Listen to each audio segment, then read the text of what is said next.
All right, our sponsor today is my company, LawDroid. LawDroid is a legal AI company dedicated to creating useful chatbots for lawyers and legal companies. Check us out at lawdroid.com. My name is Tom Martin. I'll be your host today. Our show today is Exploring the Heart of the Legal Entrepreneur with Patrick Pallas, and I'm very excited to introduce you to him. Patrick Pallas is one of the most dynamic, positive, and hardest working people I've ever met. He's also the finest workers' compensation lawyer practicing in Washington State. He currently owns Pallas Law, located in Tacoma, Washington, and Sunken Cellars, a winery with grapes from Horse Heaven Hills that are aged in Tacoma. Patrick has been selected as a Washington super lawyer for many years, from 2001 until present. He is a member of the $1 Million Advocates Forum for the amount of compensation he's recovered for his clients. He's been picked as one of the nation's top 100 trial attorneys for the National Trial Lawyers in 2013. He's past president of the Washington State Bar Association and has spoken at countless conferences about law and technology, most recently about the importance of creating a data-driven law firm. I'm also very proud, in full disclosure, to call him a friend. Well, Patrick, it's a pleasure to have you on the show. How are you doing today? I'm good, and thank you for those very kind and quite generous words, especially coming from you, Tom. Thank you. It's good to be here. Awesome. What is it like in Tacoma right now? Is it still boiling, or is it cooled down? It's all good. It's funny. I flew to Boston and then to Portsmouth in New Hampshire this week, and flew back last night. And even though I'm on the exact other side of the country, it is in the mid 70s with 50 degrees at night. It did not change from one coast to the other. It was exactly the same. Well, I know I described a bit in summary, like some of the things you've done and what you do, but before we jump in, feel free to tell me in your words what you do. Well, that's an easy task. Sure. Wow. So my day job is as an owner of a law firm. Mm-hmm. But I think that comes with a certain amount of responsibility that we all have. And maybe I put a little more time on it than others, which is to grow our profession, to make sure that I am one of the voices for stewardship, for moving our profession forward, to making sure that we remain viable and current and relevant and available to consumers. So I spent a lot of time working on our profession in a number of groups and ways. And then I like to find joy in as much of the things that I do. And practicing law gives me joy. Volunteering, working with the profession gives me joy. Making wine and owning a winery, and you mentioned that, gives me joy. There's just a certain pleasure that you get working with grapes and making wine and sharing it with friends and saying, "This is my wine." That you don't get from law. And I think the last piece, up until this year, I'd had a yoga studio for 3 years, and I sold that yoga studio. My wife and I had worked very hard on it for a number of years, and we sold it this year. But yoga is still an everyday part of my life, as is meditation. And so I think that what I do is try to stay well so that I can do things that are important to me and bring joy in my life. And that's really what I want to dive down into today, because I know you've had a few opportunities. You've had conferences and podcasts where people talk to you about the law and the tech part, right? The part about the business of law and being a data-driven law firm. And I think that stuff is all fantastic. But one thing that drew my attention is that you have this ability of doing these different things and keeping a balance to it. And that's rare, and that's something that all of us look for. I know nobody's perfect, and it's always a challenge to do that. But what I really wanted to explore with you today was trying to get at that and get a better understanding of that. Does that sound good? Sure. Yeah, I'm game. You go ahead and toss those questions, and I'll do my best to share at least my process or vision. Fantastic. So did you grow up in Washington? I did. I think I'm one of those few people who's actually a native Washingtonian. Yeah, born and raised my whole life. Now, granted, I've been out and around the world a bit, but I came right back here to the Northwest where I can, importantly, fish. if we're going to talk about what's important in life to me, fishing, catching salmon, being out in a boat, being on the water, critical for me. And the Northwest has a lot of that. And I just recently saw some of those pictures. Those look really amazing. Some big fish, big silverfish. Big silverfish. Yeah, they were. That's my expert insight there. They were salmon. Yes, they're big silverfish. Yeah. Yeah, you could tell I haven't been fishing in a while. So did you come from a pretty big family? I don't think so. Maybe by today's standards, but I mean, there was four of us, four kids. My father was a social worker. My mother worked with people who have cerebral palsy and took care of them, in a home setting. I have four siblings, of which I am the youngest. The oldest is an art teacher, and my brother is an amazing artist and has been an artist his whole life. And my sister, that's me, older than me, is a doctor down in New Orleans and is regularly on television. She is the Dr. Ruth of New Orleans. She's a sex therapist. And then there's me. Oh, how cool. So when you were growing up, I know every lawyer has a different story in this regard, but when you were growing up, is that what you wanted to do? Did you want to be a lawyer, or did you find that later on your path? Well, you'll laugh about this. My dream up until, I don't know, I guess I got into high school, was to be a marine biologist. All I want to do was fish and catch fish, be around fish. And if you'd asked me in 6th grade, I would have said marine biologist. You'd asked me in 9th grade, marine biologist. I was all locked and loaded. I didn't go anywhere without a fishing pole.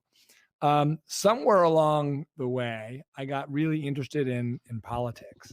And so from high school on, it was about being in politics and really working with my community and making change and making it a better place. I think the whole JFK experience about if you feel like you've been fortunate, then reaching out and trying to make the world better. I think we studied that in school. I was all about it. So from that, I realized that being a lawyer was probably a good stepping stone into politics.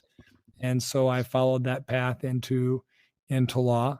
And ironically, my political foray has stayed at a bit of a distance, even though it's one of those boxes that I have in my life list to check. So maybe not on this call, but someday you'll be announcing your run. I would love that. I just wish politics were a little better place to be. Every time I lean in to take a step, I realize that I'm in a better place where I am here to help more people as a lawyer, as an advocate, as somebody who can change parts of the law, as someone who has a microphone, a pulpit. Right? There's so much more that I think I can do here than being in Congress. Maybe I could be more useful as a local mayor or something like that. But I need to know that if I'm going to change into a political life, that I'm going to be able to do things. And in today's setting, I just don't know that I can be more effective in politics than I am in my everyday life. Well, it sounds like a sense of service has been a thread running through things, right? I think so. I Yeah. think so. My folks were very much that way, and so I try to follow in their footsteps.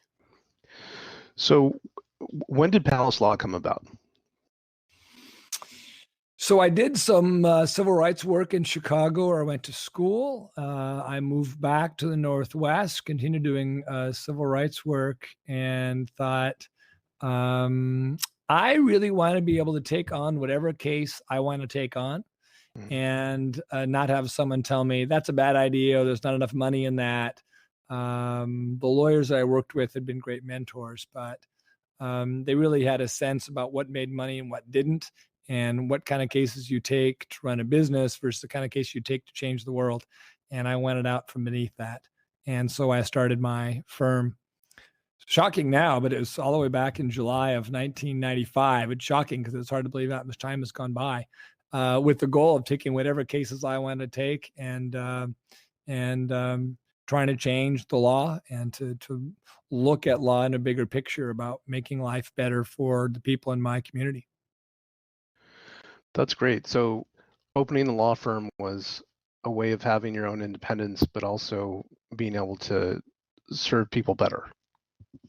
Right. Absolutely. Yeah.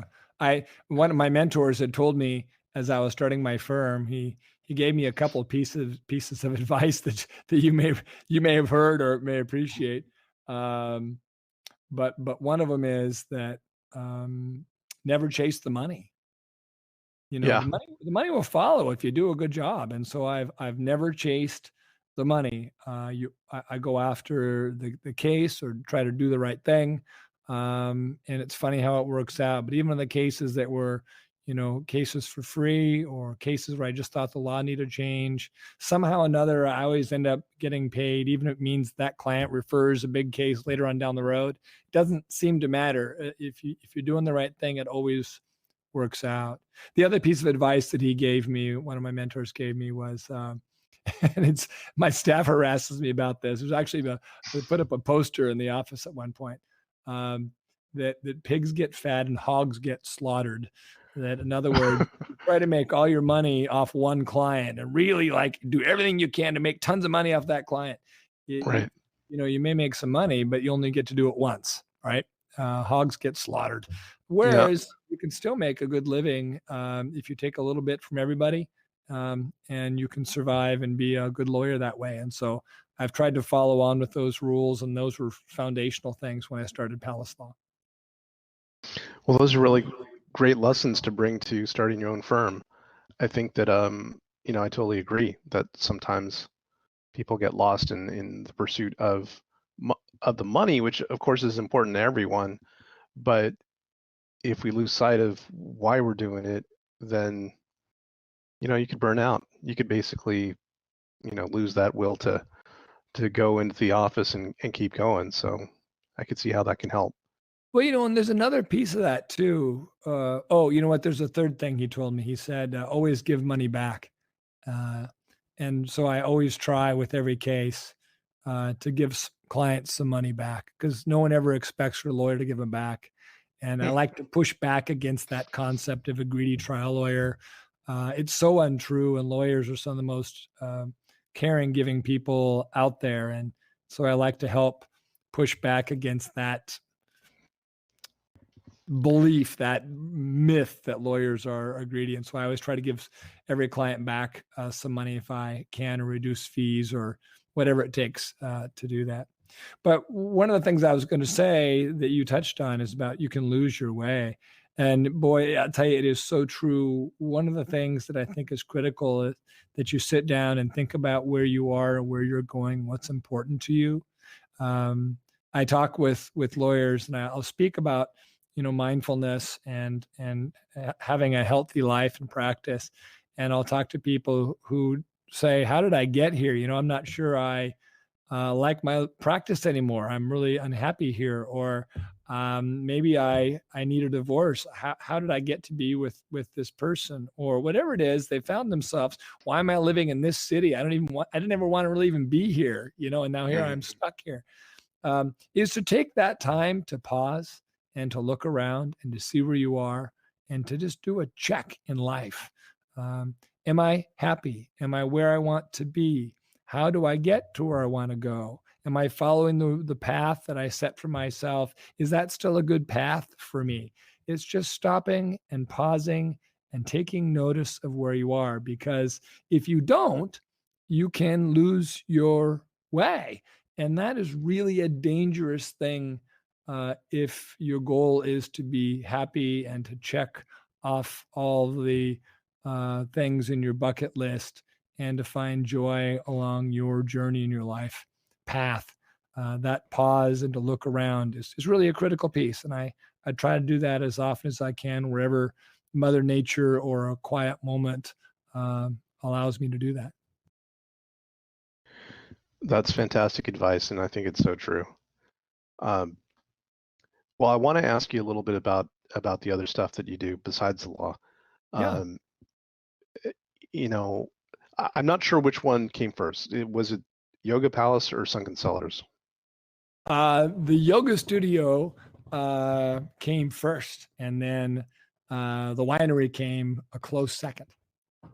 So how did that come about? I mean, was it that you're a practitioner, like you do yoga, and then you thought to open a studio, or was there some other way that, like, I don't know. I wish I was more flexible than I am.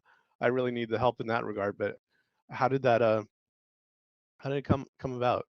Let me answer that in kind of a roundabout way. Okay. When I was younger, it seems like there's always the older guy, the older man, or the uncle, or somebody who's always giving you advice. And I heard this from so many men as a teenager, and even as a young man, when I talk to them about cars, because I like cars, and they'd say, "Oh my God, when I was 20, I had this amazing whatever Barracuda or Corvette or whatever, and drove it around." They described the car, and I'd say, "Oh man, that's so cool."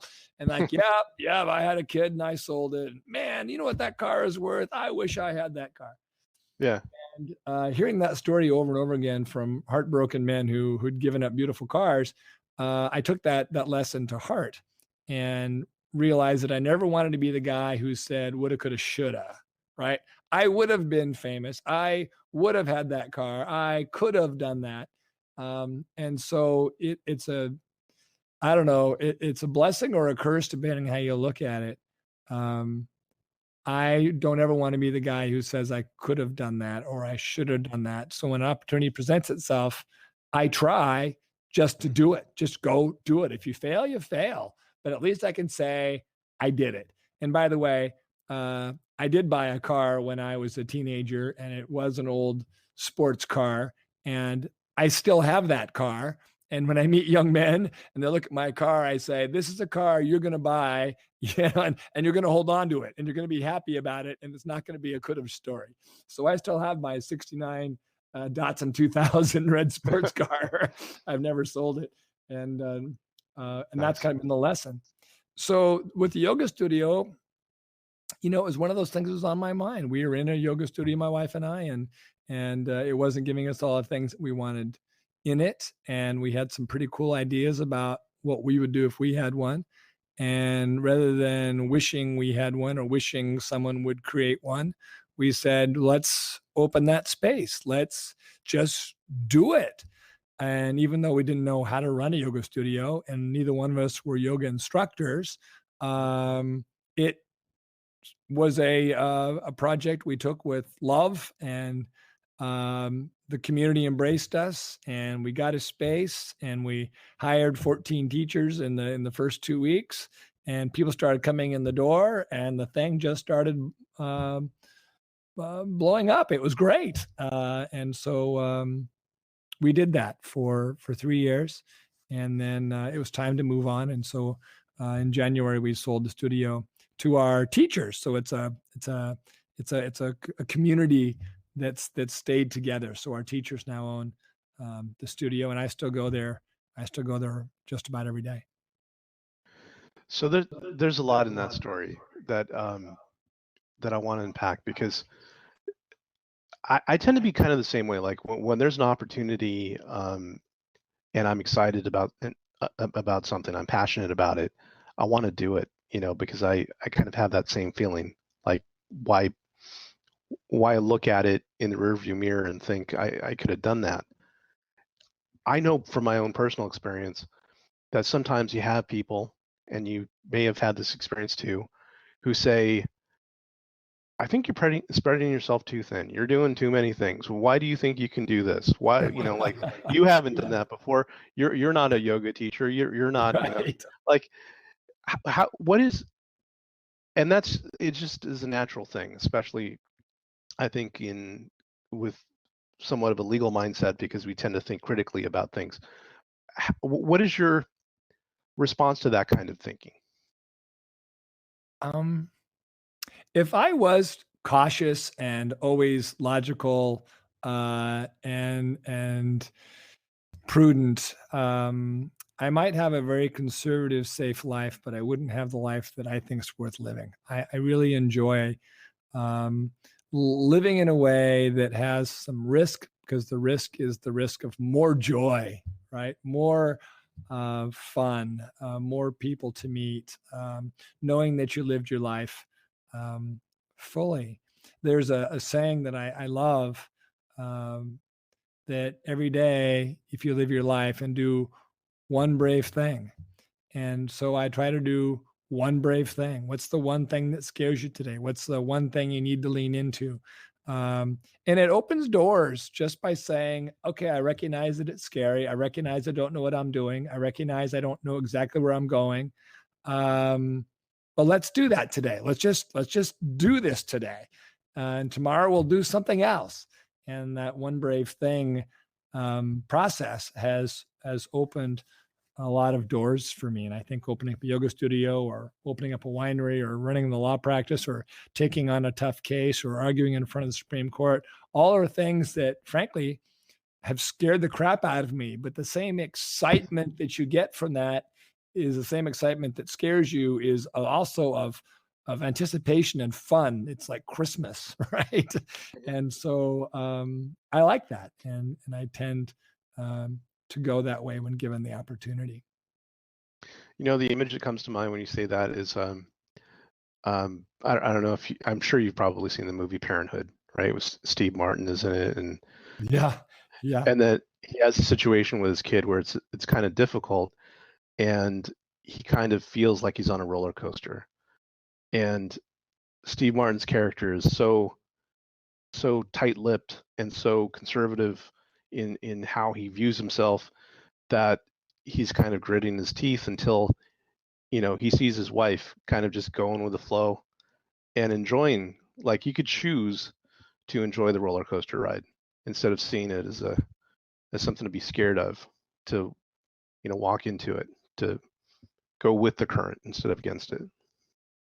yeah. That's absolutely right. And it's not always easy, and you don't always sleep well every night. But I can't imagine living life in some other way.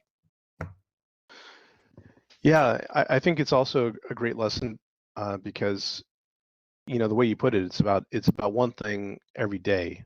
It's not like, I think maybe some people might be put off when they think about living authentically like that it's some kind of master plan, and they have to have control or a handle on everything and where it's going to go and where you're going to end up. But the way you're putting it, it's not like that. It's more about focusing on what I could accomplish today, It is. Well, right? this as a developer, right? This is kind of like core to the way that developers operate in business. That you create something and you push it out there, and you get feedback by beta testing, and everybody says it sucks and it's terrible, and fix it.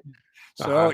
you fix it, you fail fast as you can, so you can succeed even faster, and you go back after it. I can't imagine living a life where you have to plan it from A to Z. Like, my company is going to go from here to there by, this exact point, doing these exact things. And while there's, of course, strategic planning, a lot of it you just take day by day, and you roll with what you have to do, and you find and you find your way. And it's that journey, it's that course. It's like, you know what?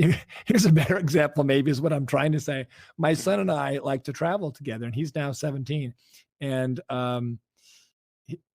if we go out traveling somewhere, invariably we'll take the wrong subway somewhere. The Uber driver will be an hour late, or will break down, or the place that the Airbnb we get is nothing like we wanted and doesn't work very well, or the restaurant we plan to go to is closed, or we don't have a place to stay at all. It's something. There's always something.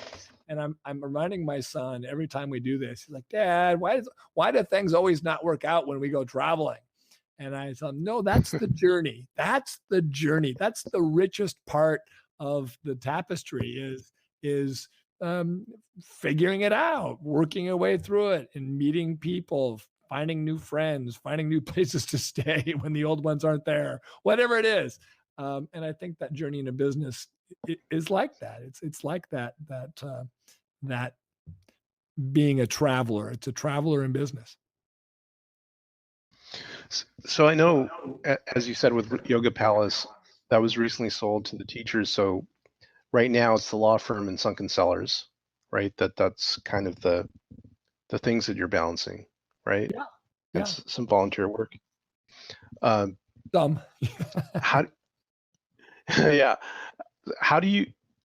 So when you're doing those things, and of course also trying to live a life, family life, all of that, how do you keep yourself balanced?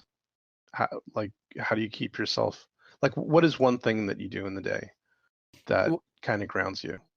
Oh gosh. If I were to pick one thing, it would either be, well, it would be meditation. But that's just because you made me pick one thing. Meditation could be sitting, or it could be moving. If it's moving, then it's my yoga practice. If it's sitting, then it's me sitting on a cushion and meditating during the day. Either way, it's finding that grounding. I think that grounding is really critical for me.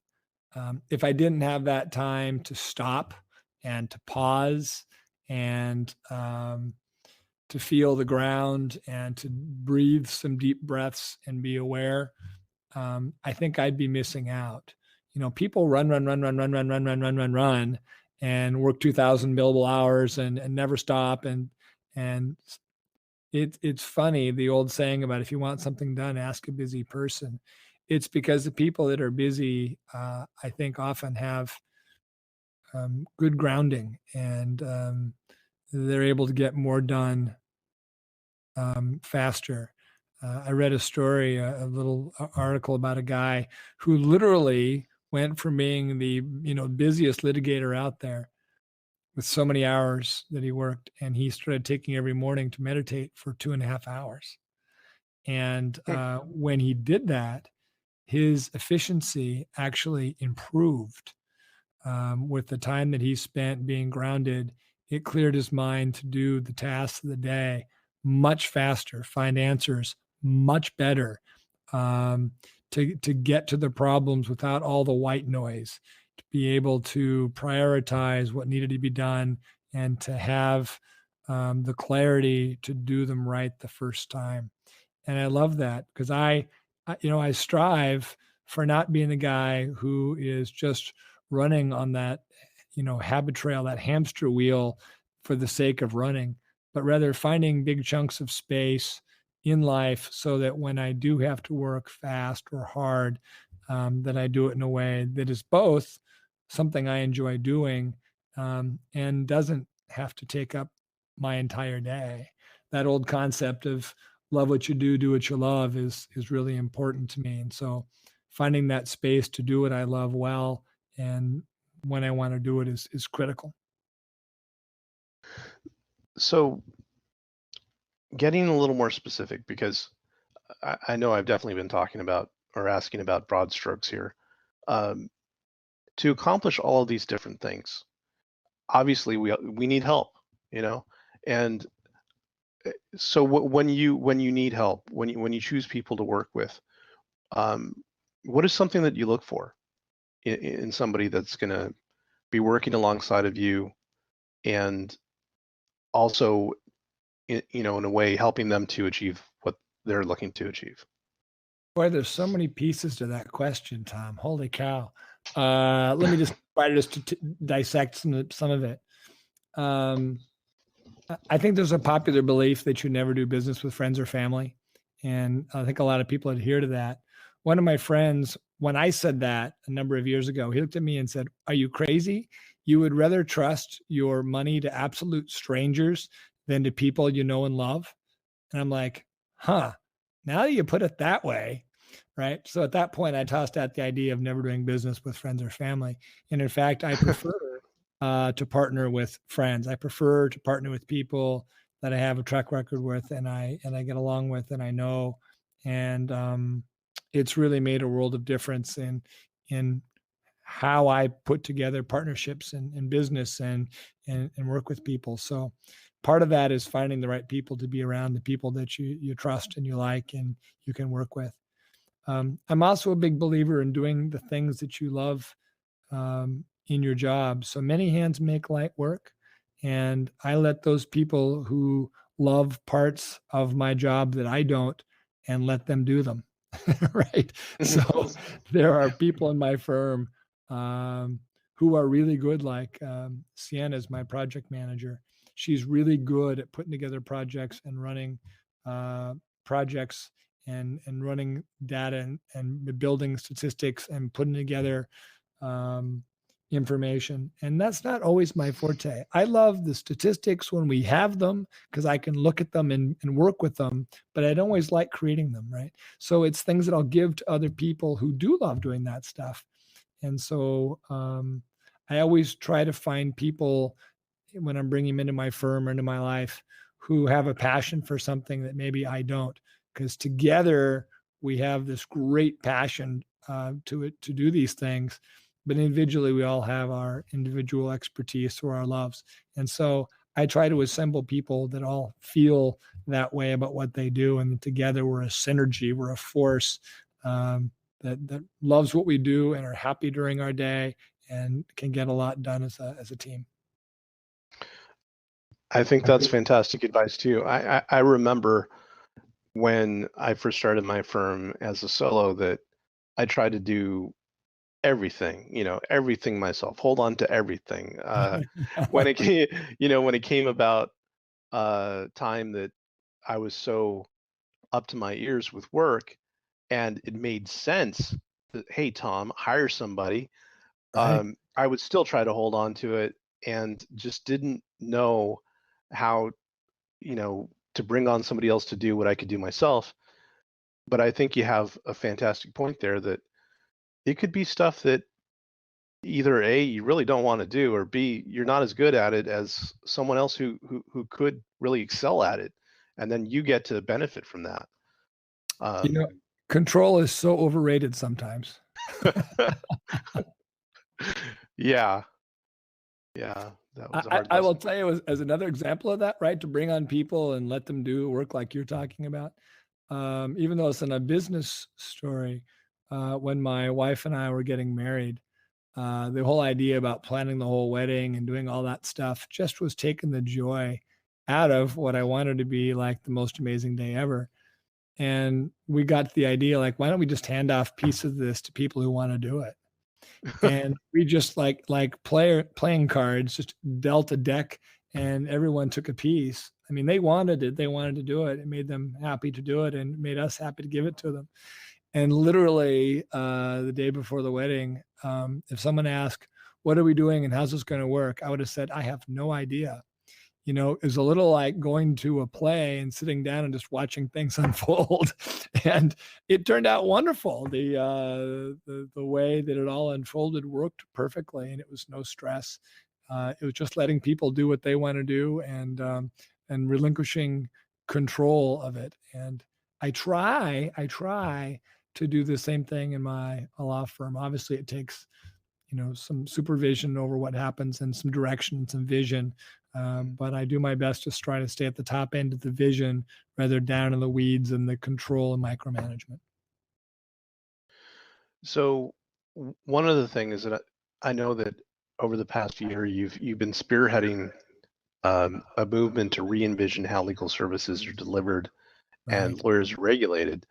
And I wanted to ask you, because to me, like this, it makes sense now because this fits into this thread of service and politics and how you view, contributing to the greater good. And I wanted to ask you about how's that going? Like, where do you think that's at? Is there a promise of there being changes in the future? Yeah, thank you for that question. That's talk about things that are near and dear to my heart. That's one of them. Over this last year, we've done, as you know, 3 different summits at 3 different events. We did at the ABA Tech Show, we did one at Lawyeronomics, and we're going to do the last one at CleoCon in New Orleans. And the concept was, I think I have a pretty good vision of where the profession should go. And there's a lot of people who, it's not my vision alone for sure. A lot of people have a shared vision of what we need to do. And the question's not what we need to do, it's how do we get there? And so we've been having these summits as town hall meetings and introducing ideas to people who maybe don't know them, taking ideas from people who want to have their voice heard, and working up solutions as a bridge to how we get from here to where we need to go. And the purpose of all of it really is about making law more accessible to all of the people of our country that need it, because there's so many that are locked out of the system, and yet here we are as lawyers trying to serve them. So it's creating the tools that the profession needs so it can thrive. We should all be able to make money. We should all be able to make a good living.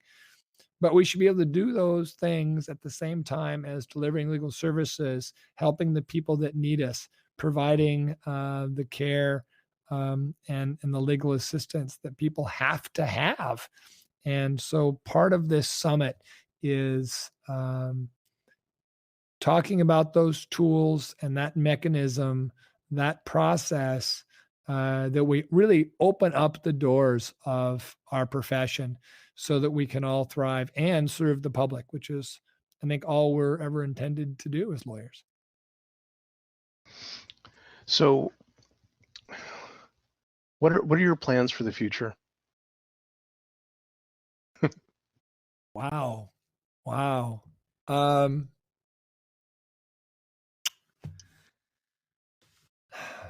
There's so many answers I could probably give you to head down that road. I think more of the future is more about a vision. I want to continue to live life fully. I want to continue to open up doors so that I can help more people.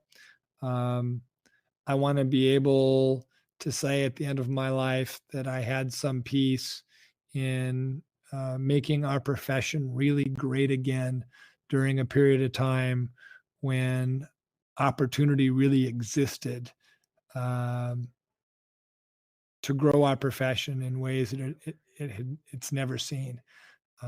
I hope at the end of my days that I can sit back and say that I did everything possible to achieve those goals, and I can say that I lived happily, joyfully. That there's nothing I wish I had done because I've done it all. Right. So my future plans are heading. Are bringing the profession into a better place and helping as many people along the way that I can. Well, I have one last question for you that Yeah. I hope I Since the last one was so easy. yeah. Got another easy Yeah. one for me. You thought that was easy.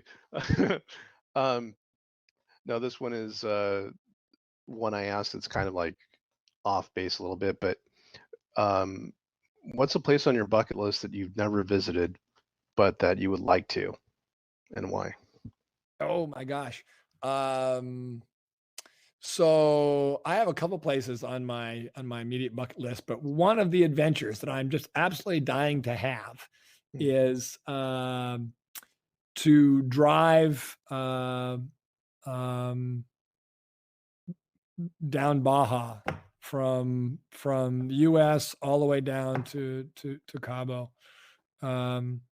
I want an old rig to drive with maybe a car top boat on top. I want to fish all the way down. I want to surf all the way down. I want to kiteboard all the way down. I think the idea of meeting people and catching fish and living with joy would be so much fun. And so I'm learning how to kiteboard, and because I want to be ready when that time comes, and trying to find some space in my life so maybe I can take that journey in the next year or two. Um, but I think that would just be so fun. Do you want to go along, Tom? Yeah. Your friend with you. I Go would like- definitely like to be there. Yeah, come with me. We'll go surf and eat well all the way down the Baja Peninsula. I'm all for that. Well, thank you, Patrick. I loved getting to speak with you and get to know you better and learning more about how you do it. How can people keep in touch with you? I would love people's feedback. There's so many stories out there about what people, maybe that something I said resonated. I'd love to have some feedback or have conversations. They can find me by email, just at patrick@palacelaw.com, or I'm on Twitter all the time, and it's at Palace Law, or they can just call me at my office. It's pretty easy if you Google Palace Law how to find me. But I'd love to carry on a conversation, and maybe, Tom, it's something that we can, keep alive on a thread out there. Cool. And you're going to be at ClioCon, right? I will be at ClioCon. We're going to have the summit at ClioCon on Thursday, and then I'm speaking about tech partnerships on Friday. And I'm looking forward to both of those topics very much, and having this town hall meeting for the summit. I want to just put a shout out to Jack Newton. He's been so good at making sure that we have some time and a space to have that summit. And I'm really looking forward to Clio, and you're going to be there. And I'm looking forward, my friend, to seeing you in person and having dinner and maybe sharing a glass of this wine. Sunken Cellars, I think it's called. I'm going to bring some down with us, and we'll pop a bottle so you can share it with me. Well, that sounds fantastic. Thank you, Patrick, for being my guest today. And thank you all for listening in to this, Exploring the Heart of a Legal Entrepreneur with Patrick Palace. Again, my name is Tom Martin. Our sponsor today is LawDroid. LawDroid is a legal AI company dedicated to creating useful chatbots for lawyers and legal companies. And you can check us out at lawdroid.com. See you next month. Thanks, Patrick. Thank you, Tom.